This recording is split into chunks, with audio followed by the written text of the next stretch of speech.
ميزنا الله بأن لنا عقلا يتدبر ويهيم بأرجاء الدنيا كي يسعد فيها ويعمر.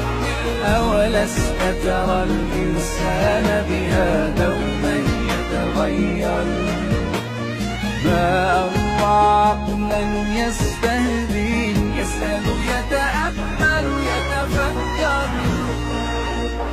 فخواطرنا من تلهمنا نور الإحسان لما نقصد، وفضول العلم يداعبنا وطموح الخير بنا يكبر. سنبوح بكل خواطرنا ظلمة جهل نتحرر لحياة أكثر إحسانا نتأثر فيها ونؤثر.